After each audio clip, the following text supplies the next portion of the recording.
I believe the project was initiated in response to the need to have some form of traffic bypass from Regina. The way it was done is something I have a lot of questions about, and I also feel that these questions are being neglected right now. There's been as much civic involvement as there can be.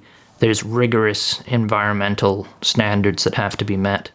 And all of these things didn't happen with a bypass, they didn't happen with a stadium, and they didn't happen with a GTH. Well, why would you choose a French company at the cost of $2 billion and running?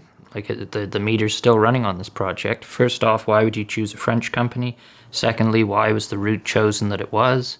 Because, quite frankly, the route that's chosen now, we're probably going to need a bypass for the bypass, as has been the case with the current bypass, because originally Ring Road was supposed to have been our key to getting around the center of the city and getting onto the number one highway to the west. But I think the way that the development is currently undertaking on the bypass and also in the existing planning in the city of Regina, unfortunately, I think this bypass is quite akin to the City of Montreal's stadium or their White Elephant Airport, Mirabel. When you talk about Mirabel Airport, nobody knows what you're talking about now, but 40 years ago it was supposed to be the solution to Montreal's need for an international airport.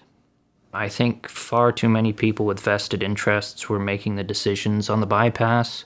Unfortunately, I think we have currently an official opposition that's forgotten how to ask real questions. They really have dropped the ball on this issue. This is something that could have potentially cracked open the 2020 fall election campaign for them. But instead, they've chosen to.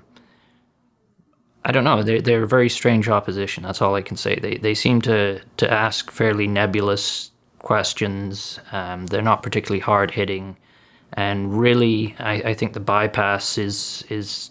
I think once you tip over the first part of the anthill, you're going to find a lot more things underneath. Because what are the connections to the GTH? Again, who owned what land and where on this route? There was all sorts of accountability that just wasn't done. So many people didn't do their homework, and even when there is an opportunity to ask, I would say 1,000 questions about the accountability of the bypass, no one's stepping up except for the highway bypass, highwayscandal.org organization with Nestor Nyglod. But we should have our opposition party talking about this. It's my hope that we do start getting some answers, but I'm skeptical.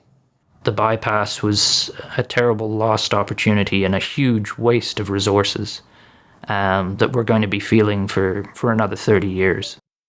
Whether it's the bypass, whether it's the GTH, whether it's the stadium, it's still essentially playing a shell game with the resources of the city. The sad thing about P3s is that there seems to be huge accountability gaps. If you're going to spend billions of dollars, you have to make it for the benefit of everyone in the community. And that benefit should start with the people who need the benefit the most, which are the least well off. It's a huge investment.